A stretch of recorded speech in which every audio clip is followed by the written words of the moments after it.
আপনি জানেন, আপনি একটু এখানে আসেন, আসেন আসেন আসেন আসেন, এদিকে আসেন, আসেন আসেন, আপনি এখানে আসেন ভাই, আসেন এখানে আসেন।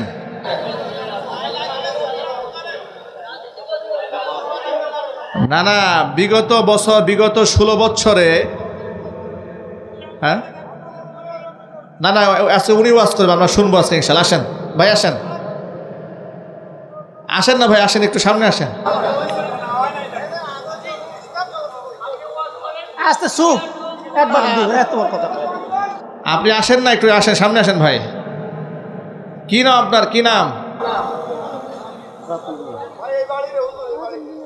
এই বাড়িরই?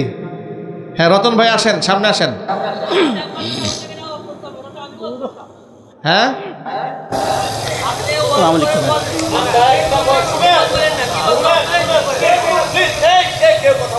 আমার কথাটা আমি কোনো মানুষ হুজুর, আপনি বয়ান করতে আসছেন, আপনি আপনার যেটা ভালো হবে ওই বয়ানটা বলেন, আপনারা যাতে হেদায়েত হতে পারে ওই বয়ানটা করেন।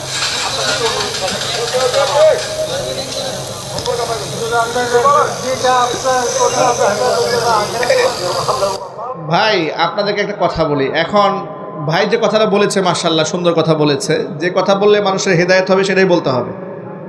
আপনাদেরকে কয়েকটা মৌলিক কথা বলি, স্বাধীনভাবে কথা যদি আপনি আমাদেরকে বলতে দেন তাহলে আমি সামনে কথা বলতে পারবো, আর যদি মাঝখানে লোকমা দিয়ে ডিস্টার্ব করে তাহলে কথা বলা যাবে না। হ্যাঁ, যদি কথা বলা ডিস্টার্ব দেন তাহলে ভাই কথা বলা যাবে না। আর যদি আপনাদের মন মতো ওয়াজ করতে হয় তাহলে আপনারা তো নিজেরাই ওয়াজ জানেন, তাহলে মাশাআল্লাহ।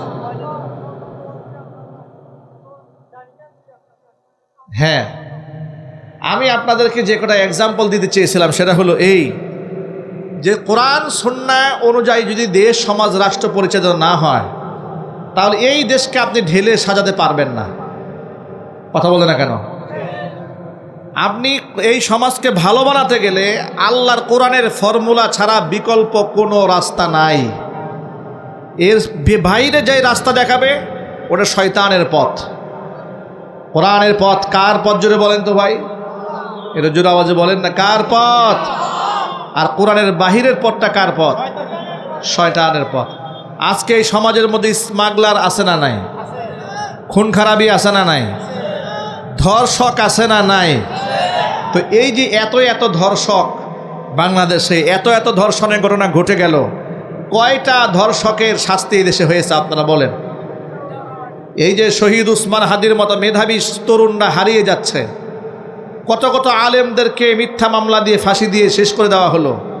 যারা এগুলা করলো কয়টার বিচার আমরা করতে পেরেছি বাংলাদেশে? আচ্ছা এই পর্ব বাদ দিয়ে দিলাম, আমরা রাষ্ট্রটাকে সুন্দর মতো গঠন করতে পেরেছি?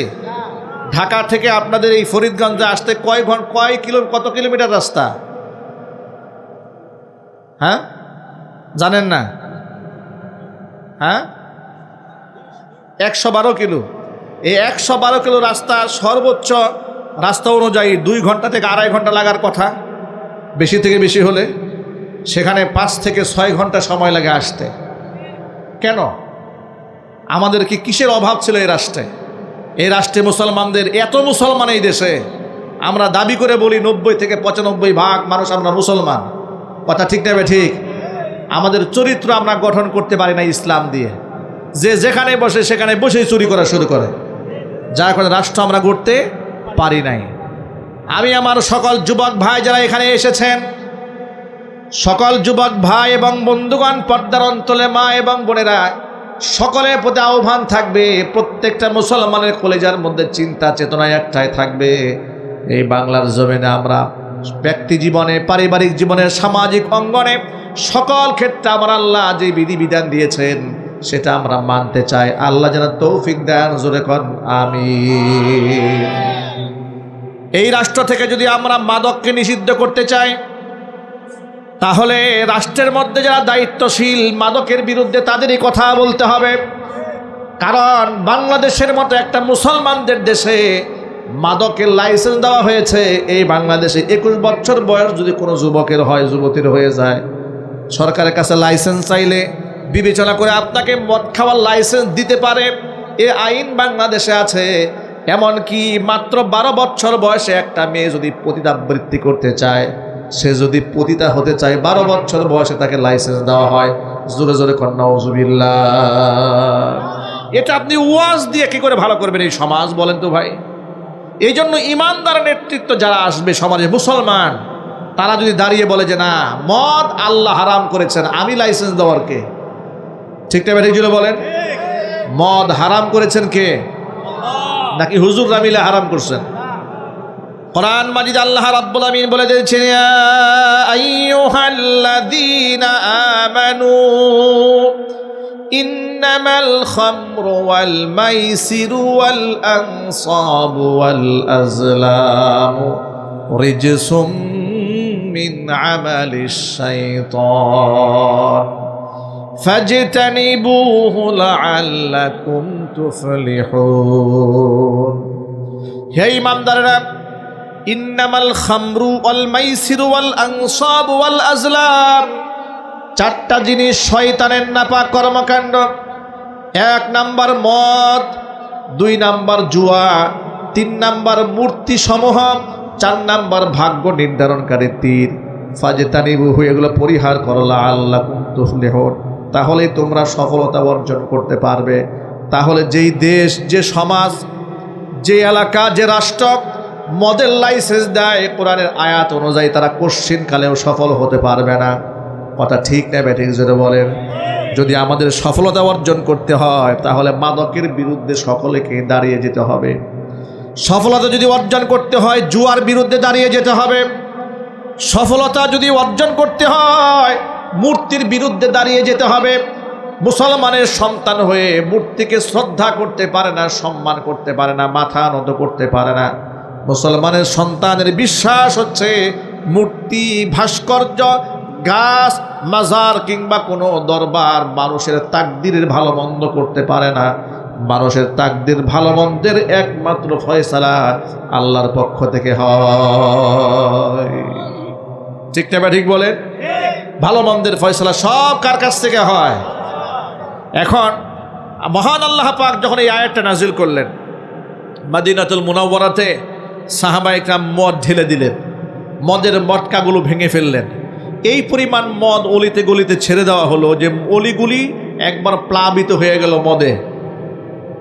সাহাবায়ে কেরাম রাদিয়াল্লাহু তাআলা আনহুম আজমাইনকে নবী করিম সাল্লাল্লাহু আলাইহি ওয়াসাল্লাম শেষ জামানার ভয়াবহ কথা উল্লেখ করে বলেন যে আমার উম্মতের কিছু লোকেরা শেষ জামানায় মদ পান করবে। সাহাবায়ে কেরাম প্রশ্ন করলেন, ইয়া রাসূলুল্লাহ, তারা মুসলমানরা মদ পান করবে যে মদ আল্লাহ হারাম করে দিয়েছেন? হুজুর বললেন, শুধু মদ তারা পান করবে না, তারা মদের নাম পরিবর্তন করে বৈধ বানায়া পান করার চেষ্টা করবে। নাউজুবিল্লাহি মিন যালিক। আজকে দেখুন তাই হয়েছে। মদের বিভিন্ন নাম হয়েছে। মদের নাম দিয়েছে বিয়ার, নাম দিয়েছে হুস্কি, এই নাম দিয়ে দিয়ে মদ্যপান করছে। মুসলিম বড়লোকদের বিয়ের অনুষ্ঠানে মদকে সামাজিক স্ট্যাটাস হিসেবে এটাকে পান করা হচ্ছে।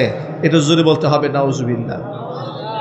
এখন আপনাদেরকে আমি প্রশ্ন করি, এই মাদকের পক্ষে কি কোনো মুসলমান হা বলতে পারে? একটু জোরে বলেন। মাদককে যদি কেউ হা বলে, ওর ইমান থাকবে? ইমান থাকবে? কয়েক বছর আগে নারায়ণগঞ্জের এক মাহফিলে দাওয়াত দেওয়া হলো। তো প্রধান বক্তার বক্তব্য দেওয়ার প্রারম্ভে প্রধান অতিথি ভাষণ দিলেন, মাদকের বিরুদ্ধে এক জাজালো বয়ান দিলেন। এত সুন্দর বয়ান দিলেন যা আমি খুব খুশি হয়েছি। আমি তার জন্য দোয়া করলাম যে আল্লাহ পাক যেন এই ধরনের নেতা ঘরে ঘরে দান করেন। পরিবারের জন্য দোয়া করলাম। বয়ান যখন শেষ, সেই স্টেজ থেকে আমি যখন নেমে যাচ্ছি, মাহফিল কর্তৃপক্ষ একজন আমাকে কানে কানে বলে, হুজুর, যার জন্য এত দোয়া করলেন, এত খুশি হলেন, ওনাকে চেনেন নাকি?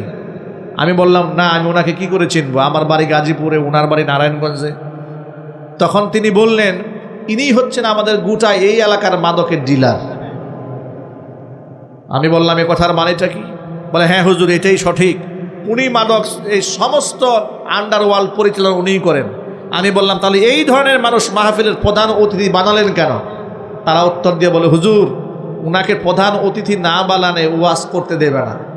বিশাল প্রভাবশালী লোক এই সমাজের মধ্যে এরকমও আছে যে তার আলেমের নামের উপরে তার নাম দিতে হবে, তা না হলে ওয়াজ করতে দেবে না। এই ফিতনা বাংলাদেশে আছে না নাই? আরো যদি বলেন আছে না নাই? এখন এই সমাজের নেতারা যদি নিজেরা মাদকের সাথে জড়িয়ে পড়ে, সরিষা দিয়ে আপনি ভূত তাড়াবার চেষ্টা করেছেন, সরিষার দানার মধ্যে যদি ভূত ঢোকে তাহলে কি ভূত তাড়ানো যাবে?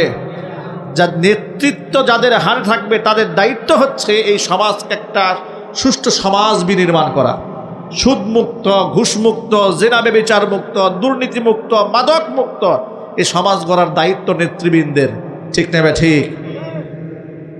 মুসলিম নেতাদের দায়িত্বটা কি লক্ষ্য করেন? ওমর ইবনুল খাত্তাব রাদিয়াল্লাহু তাআলা আনহু আমিরুল মুমিনিন খলিফাতুল মুসলিমিন, অর্ধ জাহানের শাসক হয়ে গেলেন। এত বড় লম্বা এরিয়াটা, ইরাকের ফুরাত নদীর তীর পর্যন্ত হযরত ওমরের শাসন ব্যবস্থা আল্লাহ পাক কায়েম করে দিয়েছেন। জোরে কোন সুবহানাল্লাহ। এদিকে ফিলিস্তিনে মসজিদে আকসার চাবি হযরত ওমরের হাতে। আল্লাহু আকবার বলেন। রোম এবং পারস্য তার ভয়ে সন্ত্রস্ত। মসজিদে আকসার চাবি হযরত ওমরের হাতে চলে এসেছে। এত বৃহৎ একটা এলাকার খলিফা হযরত ওমর, এমন একজন খলিফা, মুসলমানদের রাষ্ট্রনায়ক, মসজিদে নববীতে জুমার খুতবা দেওয়ার জন্য দাঁড়িয়েছেন। দাঁড়ানোর পরে খুতবা দেওয়ার মাত্র শুরু করেছেন, এমন সময় পেছন খুতবার সময় তো কথা বলা জায়েজ নাই। খুতবার সময় কথা বলা যায়, আওয়াজ দেওয়া যায়, এমনকি কেউ যদি বলে এই মিয়া চুপ থাকো, এটাও অন্যায়। মানে আপনি চুপ থাকাও বলতে পারবেন না, এত নিরিবিলি আপনাকে খুতবা শুনতে হবে, এটা ওয়াজিব। খুতবা শোনাটা কি ওয়াজিব। সাহাবীদের মধ্য থেকে মাঝখানে একজন দাঁড়িয়ে বললেন, হযরত ওমর খলিফাতুল মুসলিমিন, আপনার বক্তব্য বন্ধ করেন।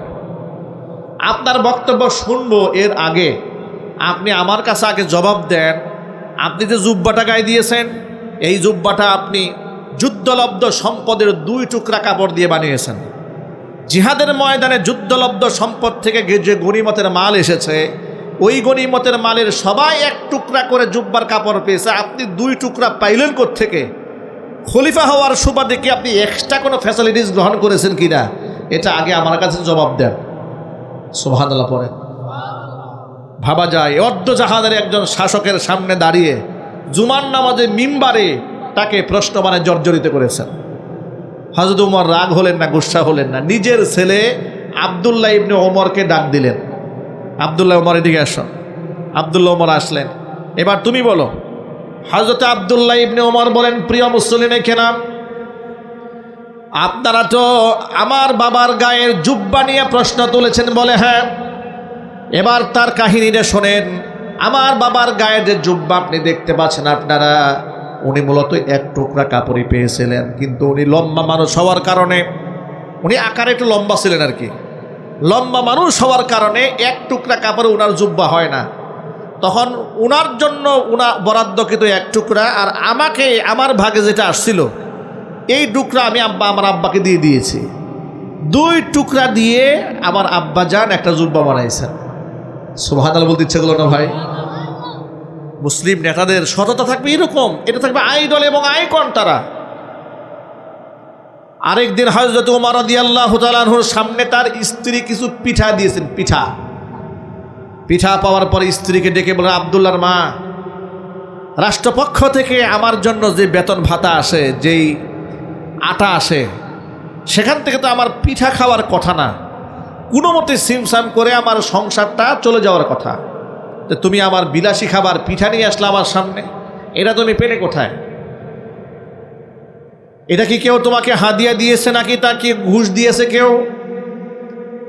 আব্দুল্লাহর মা হযরত ওমর রাদিয়াল্লাহু তাআলা আনহুর স্ত্রী স্বামীকে জবাব দেয়া বলে, খলিফাতুল মুসলিমিন, এটা হাদিয়া দেওয়া হয় নাই আর ঘুষও দেওয়া হয় নাই, আর আপনারে ঘুষ দিবে এমন সাহস কি কারো জমিনে আছে? আপনারে ঘুষ দিবে, ছাদবে ঘুষটা, এই হিম্মত কি কারো আছে নাকি? যেই ব্যক্তির ব্যাপারে আল্লাহ নবী বলেছেন, যেই রাস্তায় ওমর হাঁটে সেই রাস্তায় শয়তানও হাঁটতে সাহস পায় না। আল্লাহু আকবার বলেন। তিনি বললেন, তাহলে পেটে কোথায়? হাদিয়াও আসে নাই, ঘুষও আসে নাই, তুমি এই পিঠা পেলে কোথায়? জবাব দাও। স্ত্রী বলছেন, শোনেন, গত 6 মাস ধরে রাষ্ট্রীয় কোষাগার থেকে আপনার জন্য যে আটা বরাদ্দ আছে আমাদের ফ্যামিলিতে, প্রতিদিন 100 টাকা করে কমিয়েছি, সেখান থেকে আলাদা করে রেখে দিয়েছি 6টা মাস ধরে। সেটা করে জমা করে ওই আটা দিয়া আপনার জন্য আপনার পছন্দের পিঠা বানায় আপনার সামনে উপস্থাপন করেছি। এটা আপনার জন্য নিষিদ্ধ নয়, হারাম নয়, আপনি নিশ্চিন্তে খান। ওমর রাদিয়াল্লাহু তাআলা আনহু বলেন, আব্দুল্লাহর মা, এই পিঠা আমি কি করে খাবো বলো তো? ইরাকের ফুরাত নদীর তীর পর্যন্ত আল্লাহ তাআলা আমার খেলাফতের এত বড় এরিয়াকে প্রশস্ত করে দিয়েছেন। কত মানুষ এই এরিয়ার মধ্যে আছে, আমি খলিফা হওয়ার সুবাদে একটু পিঠা খেয়ে ফেলবো? তো আমার কোনো নাগরিক যদি কাল হাসরের মাঠে দাঁড়ায়া বলে যে খলিফা হওয়ার কারণে উনি পিঠা খেতে পেরেছিলেন, আমরা পারি নাই, আমি আল্লাহর কাছে সেদিন কি জবাব দেব? আব্দুল্লাহর মা, তুমি এই পিঠাগুলা গরিব এবং ফকির মিসকিনদের মধ্যে দান করে দাও। সুবহানাল্লাহ বলতে পারেন না আপনারা? ভাইরা আমার, এই জন্য আল্লাহর হাবিব রাহমাতুল লিল আলামিন বলেন, সাবাতুন ইউজিল্লুহুমুল্লাহু ফি জিল্লিহি ইয়াওমা লা জিল্লা ইল্লা জিল্লু। কিয়ামতের ময়দানে আল্লাহর আরশে ছায়া ছাড়া যেদিন আর কোনো ছায়া থাকবে না, 7 শ্রেণীর মানুষকে আল্লাহ তাআলা আরশে মুআল্লার ছায়া তলে স্থান দিবেন। এর মধ্যে 1 নাম্বার ব্যক্তি হচ্ছে ইমামুন আদিলুন, ওই ন্যায়পরায়ণ শাসক, যেই ব্যক্তি ক্ষমতার মসনদে বসে মানুষকে জুলুম করে নাই, ইনসাফ করেছে। এমন ইনসাফগার একজন রাষ্ট্রনায়ককে মহান আল্লাহ তাআলা আরশে মুআল্লার ছায়াতলে স্থান করে দিবেন। জোরে জোরে বলেন সুবহানাল্লাহ। দ্বিতীয় নম্বরে স্থান দিবেন ওয়াশাবুন নাশা ফি ইবাদাতিল্লাহ, ওই যুবক, যেই যুবক আল্লাহর বন্দিগিতে তার যৌবনকালটা কাটায় দেয়। এখানে যত বৃদ্ধ মানুষরা রয়েছেন, বয়োবৃদ্ধ মানুষ যারা আমাদের বাবার বয়স, আমাদের দাদা সমতুল্য যারা রয়েছেন, তারাও কিন্তু একসময় যৌবনকালটা পার করেছেন। ঠিক না ব্যাঠিক? জোরে বলেন। যৌবনকালটা সকলের জীবনে এসেছিল। যৌবনকালের ইবাদত আল্লাহর কাছে বড্ড প্রিয়। মানুষ যখন বুড়ো হয়ে যায়, জামাতে মসজিদে গিয়ে শামিল হতে পারে না, বয়সের কারণে তাহাজ্জুদের নামাজও পড়তে পারে না, ঠান্ডা পানি দিয়ে ওযু করতে পারে না। আল্লাহর নবী বলেছেন, যৌবনকালে যেই ব্যক্তি তাহাজ্জুদের নামাজ পড়েছে, আল্লাহর বন্দেগীতে রাত্রি যাপন করেছে, বার্ধক্যে উপনীত হওয়ার পরে বিছানায় শুয়ে যদি আফসোস করে, আহারে যৌবনকালে কত নামাজ পড়তে পারলাম, কিন্তু বৃদ্ধ বয়সে নামাজ পড়তে পারি না তাহাজ্জুদের নামাজ, একবার আফসোস করা মাত্র সারা রাত ভরে তাহাজ্জুদের নামাজ পড়লে যেই সওয়াব হতো বান্দার আমল নামার মধ্যে আল্লাহ সেই সওয়াব লিখে দিবে। যুবক ভাইরা, মাদকের সাথে আমাদের সংশ্লিষ্ট হওয়া যাবে না, কারণ কোনো মুসলমান মদ খাইতে পারে না। নবী করিম সাল্লাল্লাহু আলাইহি সাল্লাম বলেছেন, মান শারিবাল খামরা, যেই ব্যক্তি মদ পান করবে, লাম তাসিল সলাতুহু 7 সিনিন, 7 বছরে তার কোনো ইবাদত, তার কোনো নামাজ আল্লাহর দরবারে কবুল হবে না।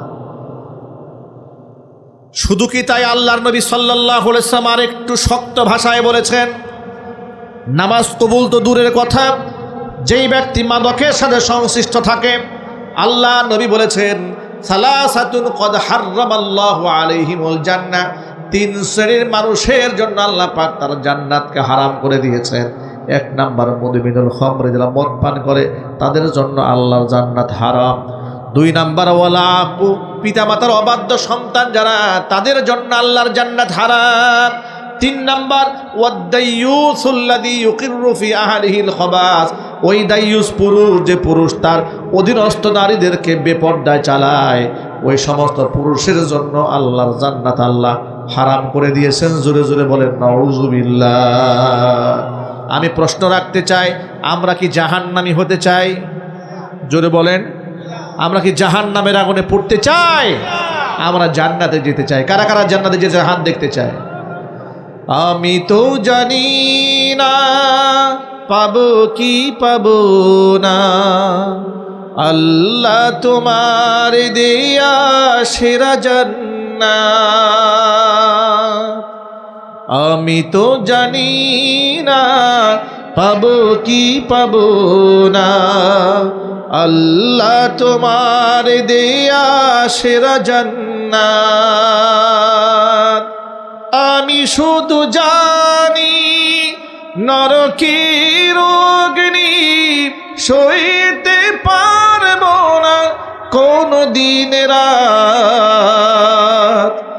আমি তো জানি না পাবো কি পাবো না, আল্লাহ তোমার দেয়া সেরা জান্নাত। আল্লাহ পাক যেন আমাদের সকলের জন্য জান্নাতুল ফেরদাউস নসিব করে দেন। এটা জোরে কর না আমিন। জান্নাতুল ফেরদাউসের মেহমান যদি হতে চায়, এক নাম্বার সকল যুবককে ওয়াদা করতে হবে মাদকের সাথে আমাদের ন্যূনতম কোনো সম্পর্ক থাকতে পারবে না। মদ তো অনেক এক্সট্রিম লেভেলের হারাম, ন্যূনতম বিড়ি সিগারেট তামাক এগুলো আমরা হাত লাগাবো না। জোরে বলেন ইনশাআল্লাহ। এটা জোরে বলেন না ভাই ইনশাআল্লাহ। বিড়ি সিগারেট তামাক এগুলো আমরা ধরবো না, আমরা স্পর্শ করব না। আল্লাহ যেন কবুল করেন। দ্বিতীয় নাম্বার হচ্ছে ওয়ালা আকু, পিতামাতার অবাধ্য সন্তান যারা, তাদের জন্য আল্লাহর জান্নাত হারাম। যাদের পিতামাতা বেঁচে আছেন আল্লাহ পাক যেন হায়াতে তয়্যিবা দান করেন। জোরে কোন আমিন। যাদের পিতামাতা দুনিয়া থেকে চলে গেছেন মহান আল্লাহ পাক যেন জান্নাতুল ফেরদাউসের মেহমান বানায় দেন। জোরে বলেন আমিন। ভাইরা আমার, বাবা মা যাদের বেঁচে আছেন জান্নাতে যাওয়ার সিঁড়ি মনে করেন। নবী করিম সাল্লাল্লাহু আলাইহি সাল্লামকে প্রশ্ন করা হয়েছিল, কিলা মান আবাররু ইয়া রাসূলুল্লাহ, আল্লাহর নবী সবচেয়ে ভালো আচরণ কার সাথে করব? হুজুর বললেন উম্মাকা, তোমার মায়ের সাথে। জিজ্ঞেস করলেন সুম্মা মান, তারপরে কার সাথে? হুজুর বললেন উম্মাকা, তারপরেও তোমার মায়ের সাথে। তৃতীয়বার জিজ্ঞেস করলেন তারপরে কার সাথে? হুজুর বললেন তারপরেও তোমার মায়ের সাথে। চতুর্থবারে প্রশ্ন করা হলো তারপরে কার সাথে? নবীজি বললেন তোমার বাবার সাথে। আল্লাহর নবী সাল্লাল্লাহু আলাইহি ওয়াসাল্লাম মায়ের মর্যাদা বাবার উপরে 3 গুণ বাড়িয়ে দিয়েছেন। মা এবং বাবারা হচ্ছে এই দুনিয়াতে সর্বোচ্চ মর্যাদার পাত্র। এমনকি দুনিয়াতে যত আলেম আছে, পীর আছে, বুজুর্গ আছে, সমস্ত পীর মাসায় এক পাল্লায় দিলেও আপনি সন্তান হিসেবে মর্যাদাগত দিক থেকে, অধিকারের দিক থেকে আপনার বাবা মারও সমতুল্য কোনো দিন তারা হতে পারবে না। পীর সাহেব যদি আপনার জন্য দোয়া করে, সেই দোয়া কবুল হতেও পারে, নাও হতে পারে। বাবা মা দোয়া করলে 100% কবুল হবে বলে আল্লাহর নবীর ওয়াদা আছে। হুজুর বলছেন 3 ব্যক্তির দোয়া কবুল। দুআউল ওয়ালিদাইনি, পিতামাতার দোয়া কবুল হয়ে যায়। দুআউল মুসাফিরি, মুসাফিরের দোয়া কবুল হয়ে যায়। 3 নাম্বার দুআউল মাজলুম, মাজলুমের দোয়া কিংবা বদদোয়া দুটো আল্লাহ পাক কবুল করে নেন। নবী করিম সাল্লাল্লাহু আলাইহি ওয়াসাল্লাম বলছেন ইত্তাকি দাওয়াতাল মাজলুম, মাজলুমের বদদোয়া থেকে তুমি বাঁচো। ফাইন্নাহু লা হিজাবা বাইনাহু ওয়া বাইনাল্লাহ, কারণ যেই ব্যক্তি মাজলুম হয় ওই মাজলুমের মাঝে আর আল্লাহর মাঝে কোনো পর্দা থাকে না। মাজলুম যা বলেন সেটা আল্লাহ মঞ্জুর করে নেন। জোরে জোরে বলেন সুবহানাল্লাহ।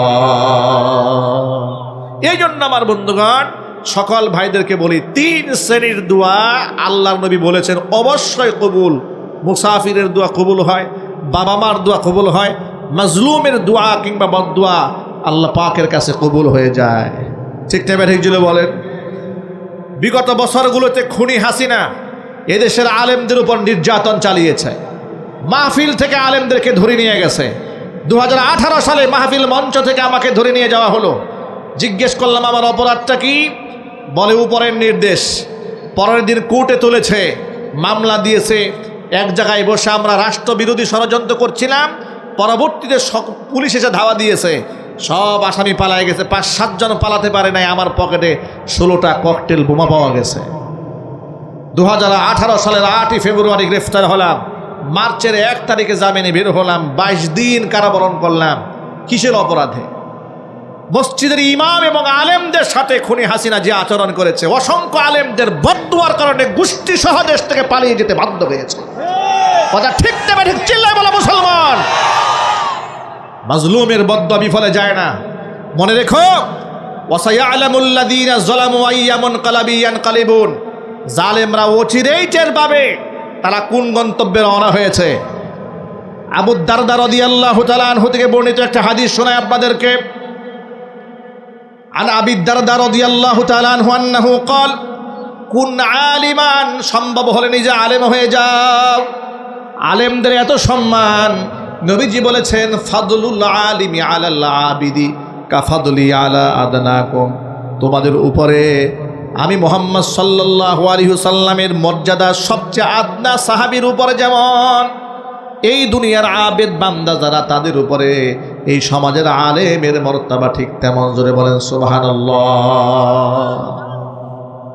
নবী করিম সাল্লাল্লাহু আলাইহি ওয়াসাল্লাম বলেছেন, কাল হাসরের মাঠে 3 শ্রেণীর মানুষকে আল্লাহ তাআলা সুপারিশ করার সুযোগ দেবেন। 1 নাম্বার, ইয়াশফাউ ইয়াউমাল কিয়ামাতি সালাসাতুন। 1 নাম্বার আল আম্বিয়া, নবীগণ আল্লাহর দরবারে সুপারিশকারী হবেন। 2 নাম্বার সুম্মাল উলামা, উলামারা সুপারিশকারী হবেন। 3 নাম্বার সুম্মা শুহাদা, শহীদরা আল্লাহর দরবারে সুপারিশকারী হবেন। সুতরাং আলেম ওলামাদের মর্যাদা আল্লাহ পাক দিয়েছেন, মানুষের হৃদয়ে আলেমদের মোহাব্বত তো আল্লাহ ঢেলে দিয়েছেন, এটা আল্লাহ পাকের ওয়াদা।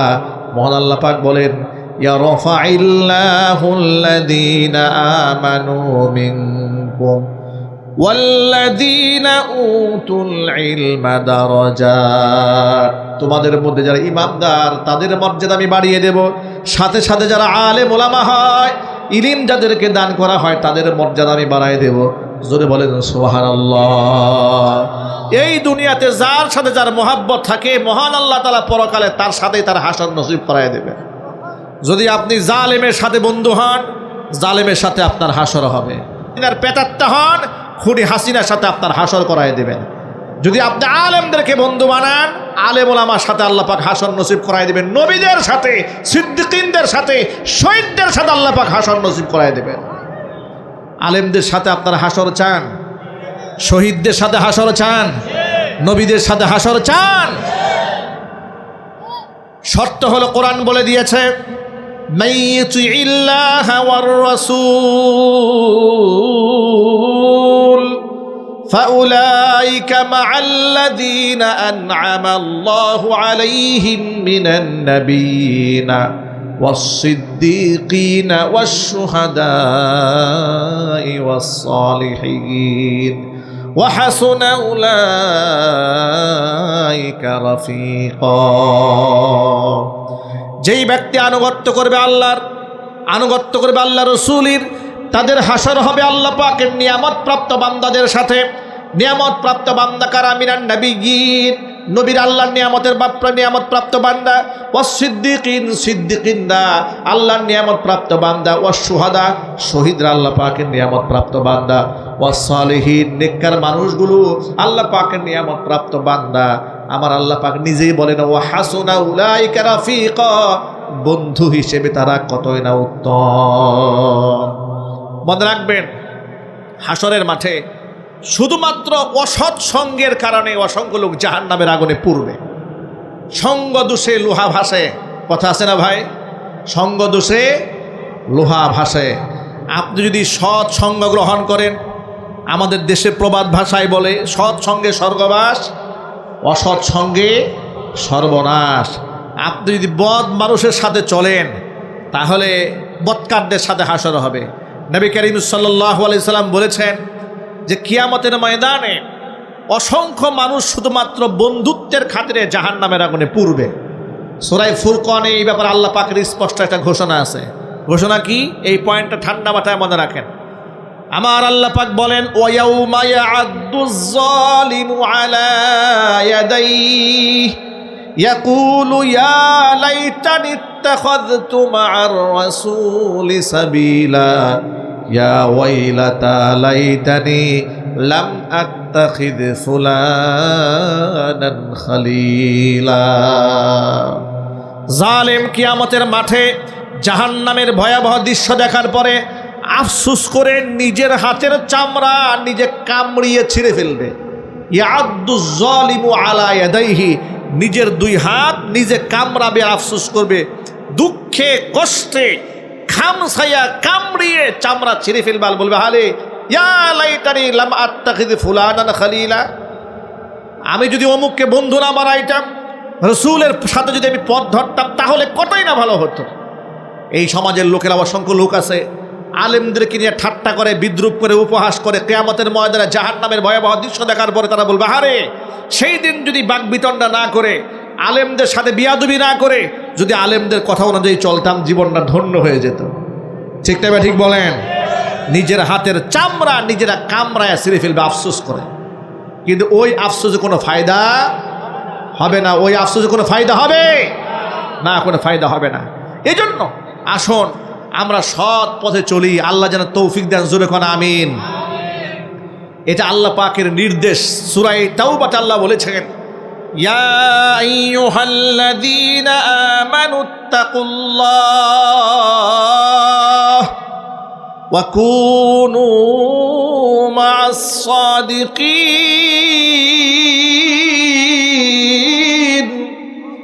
হে ঈমানদারগণ, ইত্তাকুল্লাহ, আমি আল্লাহকে ভয় করো, ওয়া কুনু মা'আস সাদিকিন, সত্যবাদীদের সাথে থাকো। নির্দেশটা কার? চিল্লায় বলেন, নির্দেশ কার? আল্লাহ পাক বলছেন, আমি আল্লাহকে ভয় করো, সাদিকিনদের সাথে থাকো। সাদিকিন কারা? এই সমাজের মধ্যে আল্লাহর সবচেয়ে বড় ওলি কারা? এবার আল্লাহর কাছ থেকেই শুনেন তারা কারা।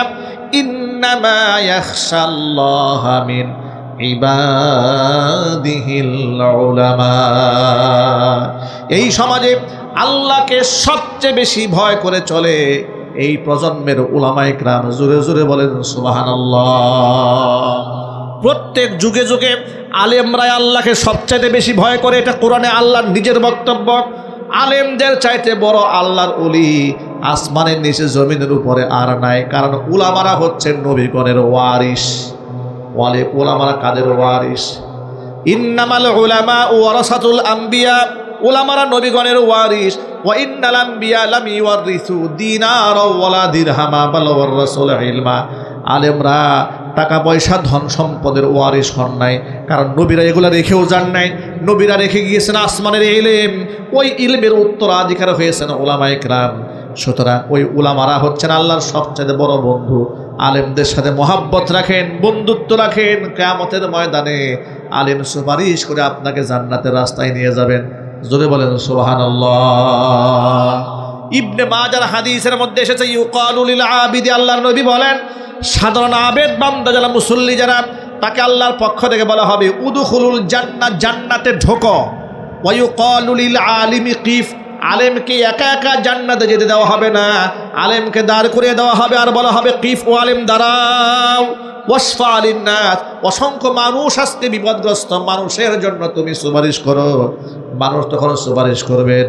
নবী করিম সাল্লাল্লাহু আলাইহি সাল্লাম বলেছেন, ওয়ালাউ কানা আদাদুহুম আদাদান নুজুম, মানুষের আলেমদের সুপারিশকৃত মানুষের সংখ্যা যদি আসমানের নক্ষত্র সমতুল্য হয়ে যায়, মহান আল্লাহ তাআলা অগণন মানুষকে আলেমদের সুপারিশে সেদিন ক্ষমা করে জান্নাত দিয়ে দিবেন। এই জন্য আমার নসিহত হচ্ছে, শুধু আলেমদেরকে মহাব্বত করবেন, নিজের সন্তানকে আলেম বানান, বংশের মধ্যে হাফিজে কোরআন তৈরি করেন, আলেমে দিন বানান। এই যে কাশারা ভুইয়াবাড়ি মরহুম হাজী মোহাম্মদ হোসেন আলী ভুইয়া নুরানি হাফিজিয়া মাদ্রাসা এতিমখানা, এই যে এতিমখানায় বাচ্চাকে দিয়ে দেন। এতিমদের সাথে, গরিবদের সাথে পড়ে হাফেজ হোক। আপনি মনে মনে ভাববেন যে গরিবদের সাথে আমার ছেলে পড়বে। হ্যাঁ, আপনার ছেলেকে এতিমদের সাথে পড়ান। ধনী গরিবের তার ভেতরে ভেদাভেদ যে অহংকার ঢুকেছে, অহংকার দূর করে দেন।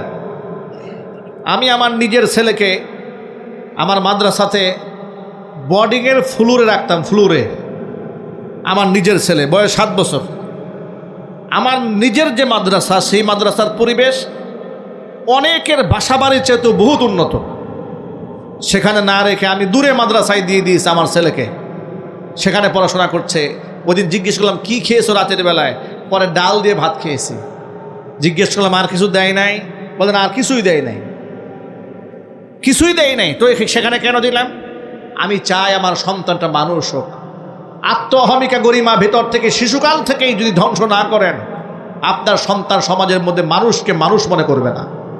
ঠিক না? ঠিক জোরে বলেন। আপনার সন্তানদেরকে বলবেন হুজুরদের পায়ের জুতা ঠিক করে দিতে, মসজিদের ইমাম সাহেবের পায়ের জুতা ঠিক করতে শিখুন, আলেমদের পায়ের জুতা ঠিক করতে শিখুন। অহংকারকে মাটির সাথে মিশিয়ে দেন। সন্তানদেরকে বলুন আলেমদের জুতা মুছে দাও। সন্তানদেরকে এই শিক্ষা দিন যে বড় মুরব্বী যারা, এদেরকে সালাম দাও, মুরব্বীদের জুতা মুছে দাও, সন্তান মানুষ হবে। মুফতি সামাইল নাদভী বর্তমান বিশ্বের এক আলোচিত নাম, ভারতবর্ষের তরুণ প্রজন্মের একজন আলেম মুফতি সামাইল নাদভী। কয়েকদিন আগে ভারতের এক প্রাজ্ঞ বিজ্ঞ নাস্তিক জাবেদ আখতারের সাথে মুসাবাকা হয়েছে, একটা বহস হয়েছে, মুবাহাসা হয়েছে। আল্লাহর অস্তিত্ব কি আছে না নাই এই ব্যাপারে মুফতি সাহেব প্রমাণ করবেন আল্লাহর অস্তিত্ব আছে, স্রষ্টার অস্তিত্ব আছে। আর নাস্তিক প্রমাণ করবে স্রষ্টা বলতে কেউ নাই। এই ডিবেট হয়ে গেল। এই ডিবেটের মধ্যে মুফতি সামাইল নাদবী অসংখ্য যুক্তিতর্কের মাধ্যমে আল্লাহর অস্তিত্বকে প্রমাণ করে দিয়েছেন। সুবহানাল্লাহ। গোটা বিশ্ব তাকিয়ে দেখেছে। পৃথিবীর প্রথম সারির, বিশেষ করে ভারতবর্ষের প্রথম সারির চ্যানেলগুলো তার সাক্ষাৎকার প্রচার করতে গেছে। জিজ্ঞেস করলেন, মুফতি সাহেব এই অল্প বয়সে এত বড় প্রশংসা আপনি কুড়ালেন, আপনার সফলতার রাজ কি, ভেদ কি? মুফতি সাহেব বললেন, আমি তো এখনো সফল হই নাই, আমি আবার সফলতার রাজ কোত্থেকে আসবে? আমি সেদিন সফল হব যেদিন মহান আল্লাহ তাআলা আমাকে জান্নাতে ঢুকাই দিবেন। আরো জোরে করেন সুবহানাল্লাহ। এর আগ পর্যন্ত আমার জীবনে সফলতা নাই।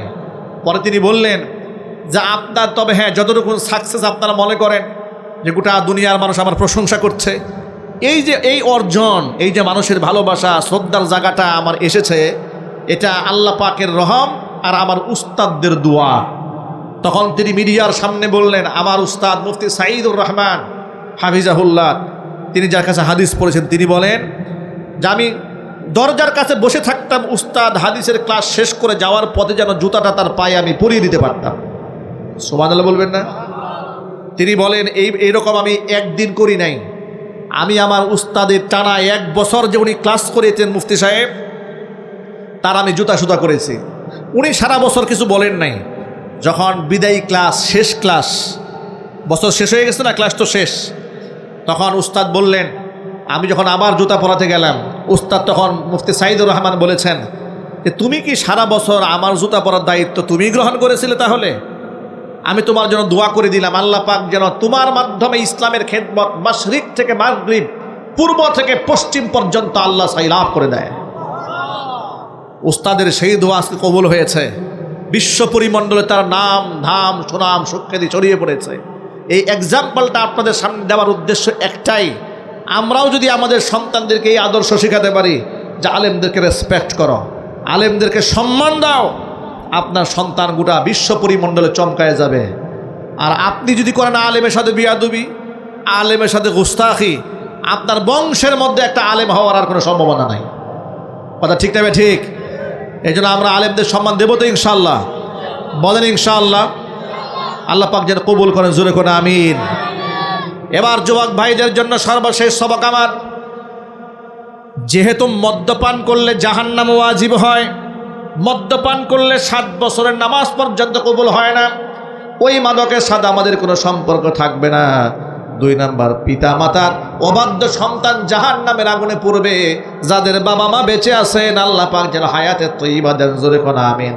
যাদের বাবা মা দুনিয়া থেকে চলে গেছেন জান্নাতুল ফেরদাউসের মেহমান হিসেবে কবুল করেন, সকলে জোরে করে আমিন। বাবা মার জন্য সবসময় আল্লাহকে দোয়া করবেন, রব্বির হামহুমা কামা রব্বায়ানি সগীরা। সবাই পড়েন, রব্বির হামহুমা কামা রব্বায়ানি সগীরা।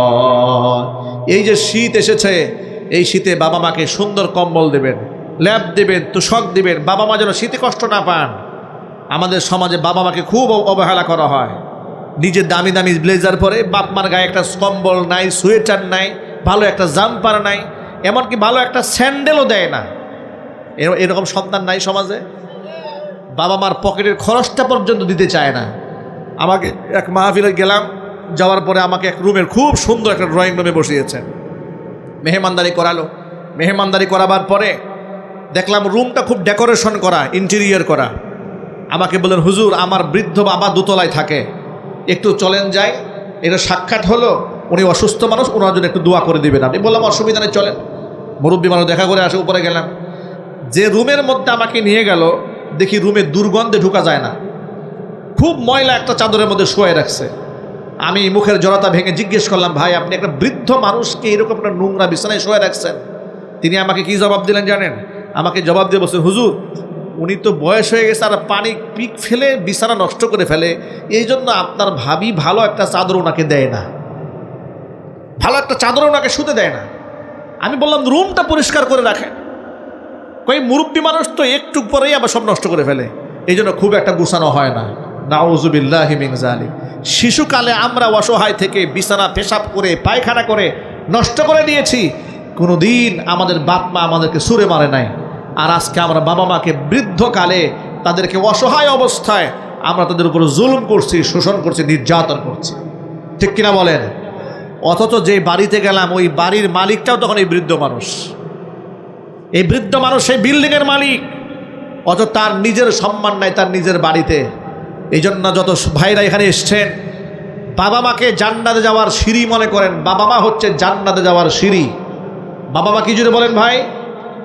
জান্নাতে যাওয়ার সিঁড়ি। এই কথা মনে থাকবে তো ইনশাল্লাহ। আল্লাহ পাক যেন আমার বাবা মাকে সর্বোচ্চ সম্মান করার তৌফিক আমাদেরকে দান করেন।